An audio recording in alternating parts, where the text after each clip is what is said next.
The scenario we're going to be playing is number 7, called Outflank, from the 2015 package. There is no kill box. You need 5 points to win. You get 1 for controlling, 2 for dominating, and that's it.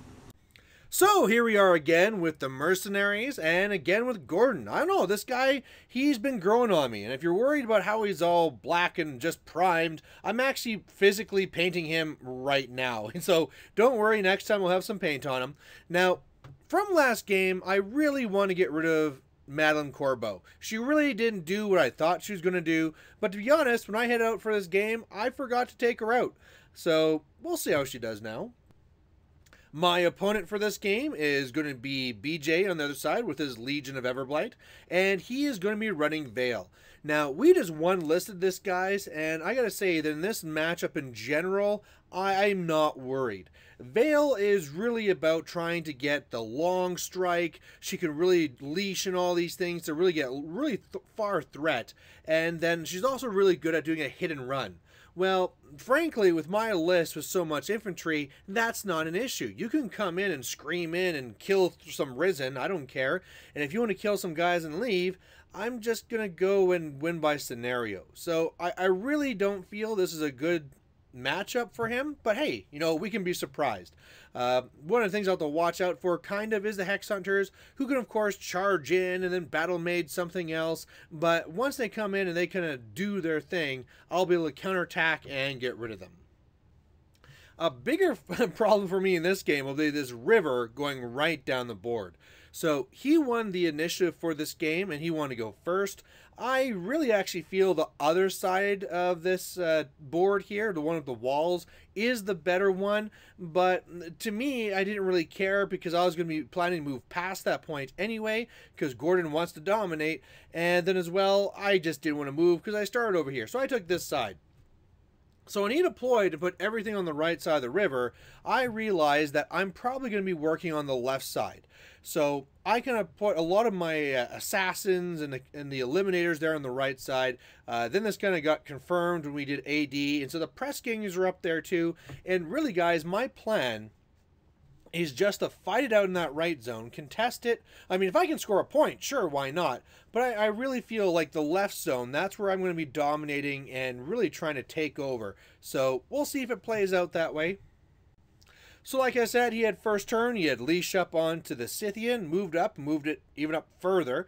He has Chiller up onto the Hex Hunters, they're moving up, and really the Scythian you can see is going off to the left, while the Carnivian's really going to the right. And to me, that's fantastic. The Carnivian is a ranged threat, and I mean, any ranged threat I can keep away from my caster is great.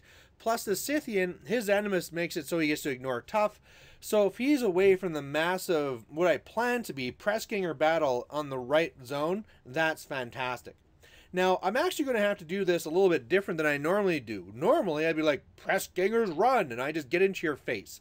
Well, one of the things I want to kind of do is I really want to limit my losses. Again, on the right side, I want to go in there and I want to be a long, drawn-out battle where just nothing is really happening while I'm scoring on the left side. I also have the issue, of course, too, where I can only put, you know, Pathfinder on one thing. So I think I'm actually going to play this one a little bit more defensive and don't really give him that much.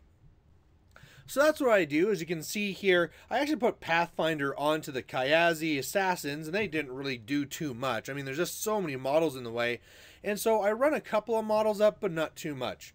Now, honestly, guys, looking back at this, you know, now that it's been a day later type thing, I really should have just ran up. Setting that line of battle up there, I should have put Pathfinder on the other press gangers and just ran into his face. Sure, he's going to be able to go and attack me and kill lots of guys, but seriously, he's going to be able to do that pretty much anyway. So, a little bit of a mistake on my part. On the left side, I really go up. I put Strengthened Granite onto the Basher, put up a wall. Of course, 4+ tough on the Boom Howlers. They spread around, And yeah, I'm kind of hoping that he goes more to the right side. And again, if the press gangers would have been pushing more on the right side, that would have definitely drawn more of his forces there. So really kind of kicking myself looking back for not going all out with the press gangers like I always do. I think another reason maybe why I didn't do it is because I want to keep more of the models in Alexia's range, but that's not really a great reason either. So I'm really sorry, guys. I haven't done this in a while, but I totally forgot to take a picture at the end of his turn. So let me just explain what happened. Basically, on the right side, the Hex Hunters charge in, and they kill a crap load of guys. Vayl did a lot of work that I didn't expect because of the whole thing where he came in, and then he got to do his Battle Mage spray after. And he killed like 4 or 5 assassins with that. I think it was 4. And so I really didn't plan on losing Kayazi assassins that early. So killed off quite a few guys on the right. Also did kind of like a charge thing with the Carnivian, did a spray, killed more guys. Scythian came over here to the right, so you know he was starting to get out of the way. The Angelius really was a big bag of suck. It came up here, tried attacking a press ganger, just missed and missed and missed and missed. So bad luck for my opponent. And then other than that, a rake ran right into my mist, and that's really it. I mean, of course, the Deathstalkers, they went and shot down 3 models, you know, 2 boom howlers from the left, 1 boom howler from the left rather, and 1 press ganger from the right. I actually toughed both final shots from those guys. So on my turn here, this is where I really was hoping I could actually get some points. The one on the left zone was going to be pretty easy because all I had to do was kill a rake and get into the zone. So Madeline let me move a little bit closer up, which was nice. I upkept the Strength of Granite, put 3 focus onto the basher, and then I got a bajillion zombies that I got to put back there on the right side. And I really need to get a lot of work with them because really there's only Hex Hunters in the zone, and if I could clear out the Hex Hunters and get 3 points here, well, I got this game in the bag.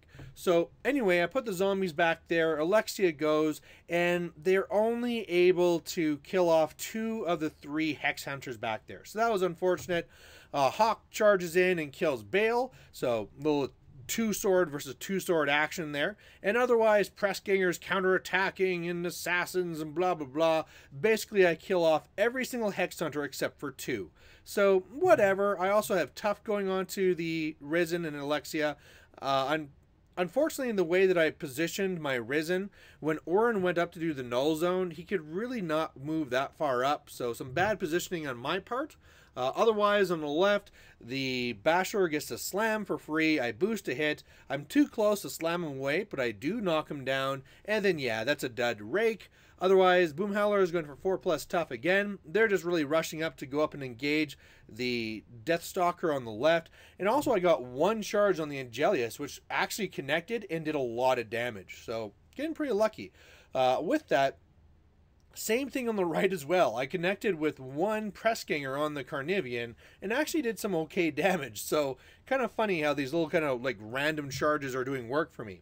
Otherwise, 1 unit of Eliminators just kind of standing by, and the other unit of Eliminators just ran up to engage the Deathstalker and also the Shepherd. So I scored 2 points, it's 2 points to nothing, and I'm feeling pretty good. Then he started talking about killing my caster, and I was a little bit more worried, but really, it's not really there. I mean, he's probably going to have to repulse unless he can really get his things working for him, and then an Angelius isn't that dangerous to Gorten. I mean, he has natural armor 19, I'm camping 1, so I'm armor 20. His armor pierce doesn't really do anything to me, so I'm not really that worried about assassination. I do feel that I probably should or could have been further back, but I don't think that would have made much of a difference.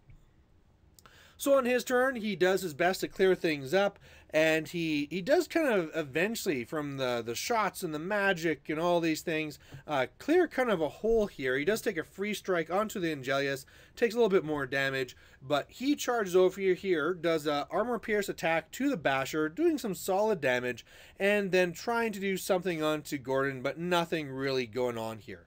After this, Vayl will be popping feet, but she is completely empty, so she's probably going to be in some trouble. So after everything's done, looks like this. The Carnivian got some work done. He actually charged over to the left, sprayed over a bunch of Risen. I made 3 toughs actually, but then with the feet move, he kind of moved back over to there. So now in the right zone, I'm dealing with a Carnivian. There is one Hex Hunter because the other one left, and then there's also the Shepherd. On the left side, I now have all the Black Frost Shard, I have the Angelius, and I also have the Scythian. Now, looking at this, guys, I have a couple of options. One, I could try for Scenario. This could be a thing where I just feet on the left side, push him out of the zone, dominate again, and if I just jam him up, I can probably get another point somewhere along the line. Or, if I'm able to kill that Carnivian, which now does have spiny growth up, I can charge both units of Eliminators into him and Hawk, you know, that could actually take him down. So if that happens, Scenario is pretty easy this turn, but as well, I could go for Assassination. Vayl is right there. I can move up, pop feet, drop her defense, and pretty much shoot her down with Boom Howlers. So, you know, looking at this, I thought I'd go for the Carnivian first, and if that pays out, then just go for it. So again, Madeline Corbeau lets me move up, and again, kind of liking that little bit of extra help she's giving me. On the right side, I charge in with all those fancy ninjas and Hawk, and I bring the Carnivian down to 1 point. So what I do is I aim with Alexia, boost a hit, boost damage, and bam, that kills a Carnivian. Once that was done, guys, it was a done deal. The assassins charge in, they kill the Hex Hunter. One of the Eliminators had to actually kill the Shepherd to get into base to base anyway. So I'm going to score in the right zone, and on the left, it's a simple matter of just moving up, feeding, pushing everything out of the zone, and bam, I win by Scenario. So again, really, really liking this list. Gorten with his 10-inch control area is kind of a problem, but he has great defensive stats. This feat's amazing. Being able to put up a wall is amazing. And even, you know, Madeline Corbeau, she did a little bit more work for me like I planned. So, I don't know, maybe I could keep her. Maybe I could go for Gorman or kill Baylock. There's a couple of options. I could even go for one of the other pirate solos. But this game was kind of like, you know, maybe she's worth it. Because, I mean, that's a big drawback for Gorten, is that he's only speed 4. So if you can move up an extra 3 inches, it's a lot of help. So either way, guys, there's my game. Hopefully you liked watching it, and we'll catch you next time. Bye.